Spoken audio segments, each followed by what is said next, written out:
Shri Venkateswara gold తాకట్టులో ఉన్న మీ బంగారాన్ని విడిపించి కొనబడును.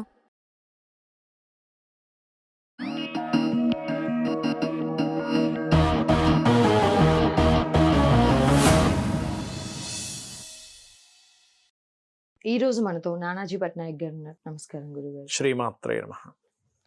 అదే విధంగా వృషభ రాశి వారికి ప్రెసెంట్ సిచ్యువేషన్ ఎలా ఉంది? వృషభం వారికి చూసుకుంటేనమ్మా ఒకటే ఇక్కడ ఏంటంటే రాశి నుంచి 11లో శని ఉన్నాడు, చాలా మంచిది. 12లో ఉంటే కొంత ఇబ్బంది, కానీ 11లో ఉంటే చాలా మంచిది. అంటే మనం చేసే ప్రతి ప్రయత్నము సక్సెస్ అవుతుంది 11లో శని ఉన్నప్పుడు. అదొకటే కాకుండా మనకి 2వ స్థానంలో జూపిటర్ ఉండడం, లగ్నంలో రవి ఉండడం, ఇవన్నీ మంచిదే. కాకపోతే ఈ జూన్ మాసంలో ఎప్పుడైతే లగ్నంలో రవి బుధుడు కలిసి ఉన్నారు, బుధుడు 6వ తేదీకి మారిపోతున్నాడు. సో ధనస్థానంలోకి వెళ్తున్నాడు, చాలా మంచిదే. కాకపోతే రవి ఉన్నప్పుడు ఓ రకంగా చూసుకుంటే రవి మంచివాడే, ఏదైనా ప్రాపర్టీ యోగం అట్లా ఇస్తాడు. కాకపోతే రవి స్థానంలో కేతు ఉండి, కేతు ఎనర్జీస్తో రవి లగ్నంలో కూర్చున్నందుకు వీరికి ఏంటంటే కొంచెం ఈ ఏదైనా ఎడ్యుకేషన్ రిలేటెడ్ ఏదైనా ప్రాపర్టీ తీసుకున్నప్పుడు కొంచెం స్ట్రెస్ఫుల్, తెలియని ఒక వైరాగ్యం, కొన్ని మనకు చూడండి కొన్ని ఎలా ఉంటాయంటే వేటి మీద ఇంట్రెస్ట్ లేనటువంటి తత్వాన్ని కూడా ఇస్తాడు, కేతువుతో వచ్చినటువంటి రవి లగ్నంలో కూర్చున్నందుకు. అది అదేవిధంగా ఫైనాన్షియల్ సిచ్యువేషన్స్ ఎలా ఉన్నాయి? ఫైనాన్స్ కారకుడైనటువంటి గురువు ధనస్థానంలో లాభాధిపతి ఉన్నాడు కాబట్టి ఫైనాన్షియల్గా మంచి ఎదుగుదల ఉంది, దానిలో ఎటువంటి ఇబ్బంది లేదు. అయితే ఇక్కడ ఒకటే ఏంటంటే వాళ్ళ పర్సనల్ చార్ట్లో సెకండ్ లార్డ్ ఎలా ఉన్నాడో కూడా చూసుకోవాలి. ప్రాపర్టీస్ ఎలా? ప్రాపర్టీస్ పరంగా చూసుకుంటే నన్ను అడిగితే 1 సంవత్సరంన్నర వరకు ప్రాపర్టీస్ తీసుకునే విషయంలో కొంచెం జాగ్రత్తగానే ఉండాలి. ఎందుకంటే 4వ స్థానంలో కేతు ఉన్నాడమ్మా. ఎప్పుడైతే 4వ స్థానంలో కేతు ఉన్నాడో ఇది కొంచెం ప్రాపర్టీ సంబంధించిన విషయాల్లో కొంచెం జాగ్రత్తగా ఉండాలి. అయితే ఇక్కడ ప్రాపర్టీస్కి కారకుడు శుక్రుడు కూడా అవుతాడు కొంతవరకు. అయితే శుక్రుడు లగ్నం మనకి 12వ స్థానంలో ఉన్నందుకు తండ్రి యొక్క ఆస్తికి సంబంధించింది ఏదైనా రావడము, అలాగే వివాహ సంబంధించిన విషయాలు కూడా కొంతవరకు మూవ్మెంట్ ఉండడము, ఆ సప్తమాధిపతి కుజుడెల్లి కేతుతో కలిసినందుకు కొంచెం ఆటంకాలు ఏర్పడడం వివాహంలో. ఆ ఆటంకాలు తొలగడానికి కొద్దిగా వీళ్ళు ఉలవలు కందులు దానంగా ఇస్తూ ఉంటే ప్రాపర్టీ పరంగా ఇబ్బంది తగ్గుతుంది, వివాహపరమైనటువంటి ఇబ్బందులు కూడా తగ్గుతాయి వీరికి. అదేవిధంగా ఉద్యోగరీత్యా చూసుకుంటే అమ్మ గతంలో ఎప్పటి నుంచో ప్రమోషన్స్ కోసం ప్రయత్నం చేసేటువంటి వారికి చాలా బాగుంటుంది. అందులో ప్రధానంగా కన్సల్టెన్సీస్ పెట్టుకునేటువంటి వారికి కావచ్చు, లేనట్లయితే టీచింగ్ రిలేటెడ్ జాబ్స్లో ఉండేటువంటి వారికి కావచ్చు, లా అంటే మనకి లాయర్లు గాను, లేకపోతే పబ్లిక్ ప్రాసిక్యూటర్స్ గాను, లేకపోతే కోర్టులో జాబ్స్ కోసం ట్రై చేసేటువంటి వారికి చాలా అనుకూలత ఉందనేటువంటి చాలా స్పష్టంగా చూపిస్తుంది. వ్యాపార రీత్యా వీరికి ఎలా ఉంటుంది అని చెప్పి చూసుకున్నట్లయితే ఫస్ట్ ఆఫ్ ఆల్ వ్యాపారానికి కారకుడైనటువంటి బుధుడు ధనస్థానంలో కూర్చున్నాడు. వ్యాపారాన్ని లాభాలు ఇచ్చేటువంటి శని కూడా 2వ స్థానంలో ఉన్నాడు. కాకపోతే శని లాభంలో ఉంటూ లాభాధిపతి 2వ స్థానంలో ఉన్నాడు. గురువు అంటే గురువు లాభాధిపతి, ఆయన 2లో ఉన్నాడు. గురు స్థానాల్లో శని ఉన్నాడు. కాబట్టి ఏంటంటే స్లోగా డెవలప్మెంట్స్ అనేవి ఖచ్చితంగా పెరుగుతాయనేటువంటి చూపిస్తుంది. బట్ డెవలప్మెంట్స్ అయితే ఉన్నాయి వ్యాపారపరంగా, కొత్త వ్యాపారాలు కూడా వీళ్ళు ప్రారంభించడం జరుగుతుంది. ఆరోగ్యరీత్యా వీరికి ఎట్లా ఉంది ఏమిటి అని చెప్పి చూసుకున్నట్లయితే ఫస్ట్ ఆఫ్ ఆల్ ఇక్కడ ఏంటంటే అమ్మ ఆరోగ్యానికి కారకుడైనటువంటి శుక్రుడు 6th లార్డ్ ఎవరైతే ఉన్నారో శుక్రుడు 12లో ఉన్నాడు. దీనివల్ల కొంచెం చిన్న ఏమంటారు, ఒరిజినల్గా 6th లార్డ్ 12th హౌస్లో ఉంటే విపరీత రాజయోగం, హార్మోనియల్ రిలేటెడ్ సంబంధించినవి, థైరాయిడ్ రిలేటెడ్ సంబంధించినవి కొంచెం చూపిస్తున్నాయి పర్టికులర్గా. అదేవిధంగా కొంచెం హార్ట్ రిలేటెడ్ ఇష్యూస్ ఉండేవారు కొంత జాగ్రత్తగా ఉండాలి వృషభ లగ్నం వారు. అదేవిధంగా వీరు ఎలాంటి రెమెడీస్ని పాటించాల్సి ఉంటుందంటారు? వీరు పాటించేటువంటి రెమెడీస్ కనుక చూసుకున్నట్లయితే అమ్మ విష్ణు సహస్రనామాలు శ్రవణం లేదా పఠనం చేయడం మంచిది. ఓకే. అదేవిధంగా కొంచెం 4వ స్థానంలో కుజుడు కేతు ఉన్నందుకు ఆరోగ్య సంబంధించిన విషయాలు కూడా క్లియర్ అవ్వడానికి కాస్త గణపతి సుబ్రహ్మణ్యేశ్వర స్వామి ఆలయాలకు వెళ్ళడము, నాగప్రతిష్ఠ చేసిన దగ్గరికి వెళ్ళి అక్కడ ప్రదక్షిణం చేసుకోవడము, ఇవి గనక చేసినట్లయితే అన్ని విధాల వీరికి బాగుంటుంది. వీటితో పాటు ఇంకేమైనా జాగ్రత్తలు తీసుకోవడం కానీ ఇలాంటివి అంటే ఒకటేనమ్మా, గోచార ఫలితాలు ఒక ఎత్తు, పర్సనల్ చార్ట్ ఒక ఎత్తు. అంటే మనం ఇప్పుడు ఉదాహరణకి మనకి సిచ్యువేషన్స్ చాలా ఇబ్బందికరంగా ఆటంకం ఉంది, వాళ్ళు చూసుకోవాల్సింది ఏంటంటే లగ్నం ఎలా ఉందని పరిశీలన చేసుకోవాలి. లగ్నాధిపతి ఎలా ఉన్నాడు వాళ్ళ పర్సనల్ చార్ట్లో, లగ్నానికి వ్యతిరేక ఫలితాలు ఏమైనా వస్తున్నాయో.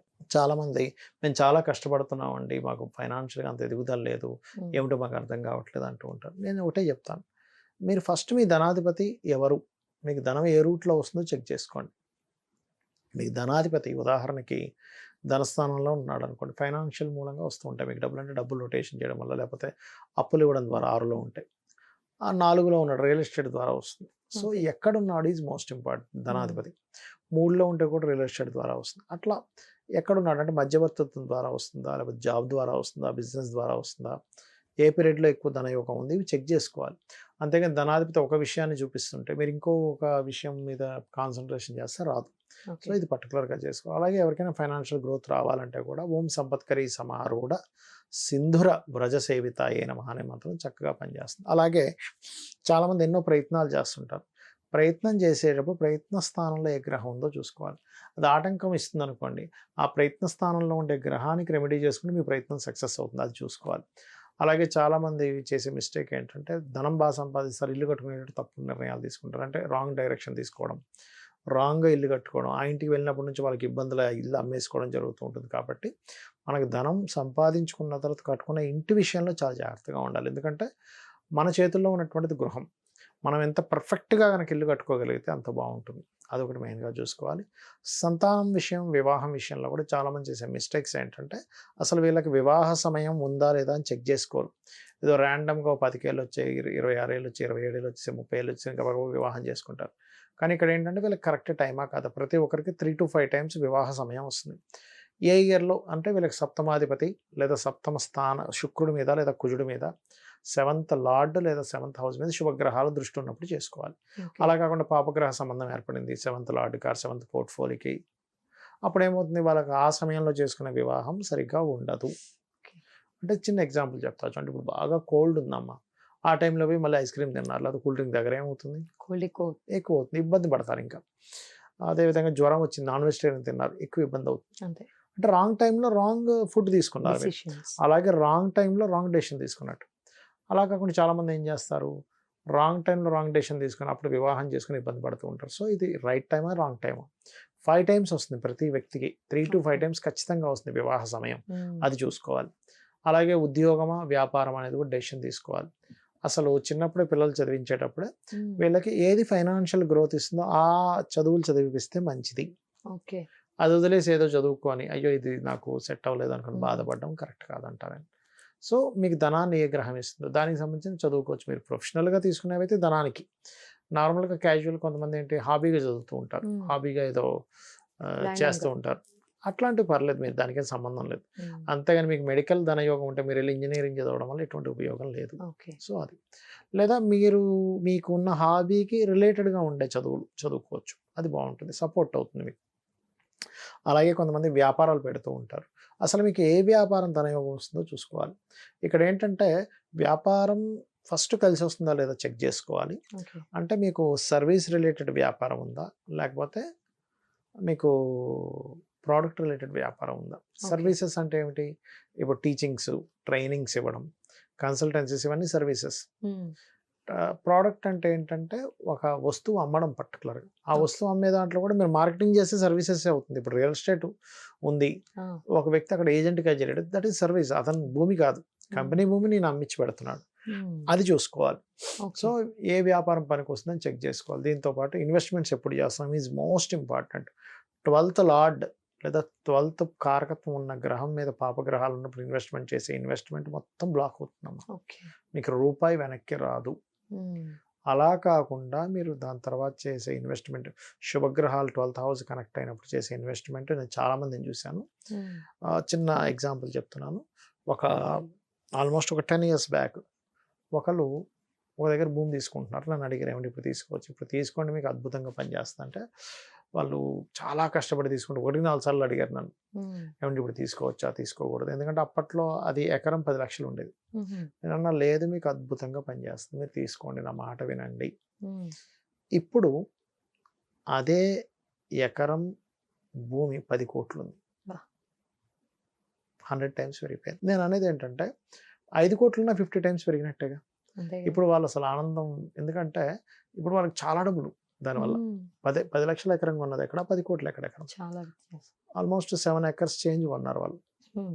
సో ఆల్మోస్ట్ 70 crores కలిసి వచ్చేసి 70 lakhs పడితే 70 crores వచ్చారు 10 yearsలో, Hmm. వాళ్ళు ఏం చేయకుండా. 10 సంవత్సరాలు అది almost. కొన్నప్పుడు మాత్రం చాలా సార్ ఎక్కువ పెట్టుకోవడం అనిపిస్తుంది, డబ్బులన్నీ అక్కడ ఒకటే చెప్పాను వాళ్ళకి. Hmm. లేదు దిస్ ఇస్ రైట్ టైం. నేను చెప్పేది ఏంటంటే మీరు ఎందులో ఇన్వెస్ట్మెంట్ చేసినా, మ్యూచువల్ ఫండ్స్ చేస్తున్నారా, రియల్ ఎస్టేట్లో చేస్తున్నారా, ఓకే.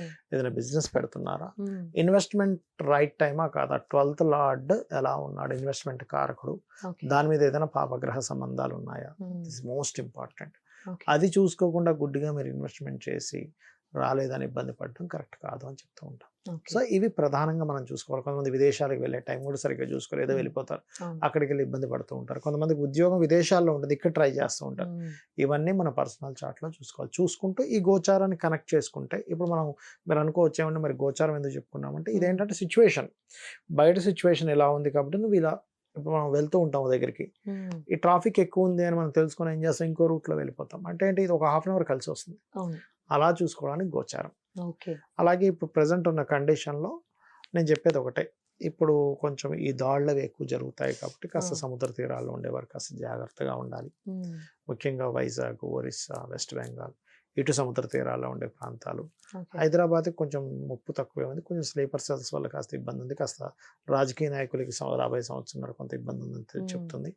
ఢిల్లీలో ఉండే ప్రాంతాల్లో ఉండేవారు కూడా కొంత జాగ్రత్తగా ఉండాలి. జమ్మూ కాశ్మీర్ బార్డర్స్లో ఉండే వాళ్ళకి కూడా కొంత ఇబ్బంది అనేటువంటిది చూపిస్తుంది.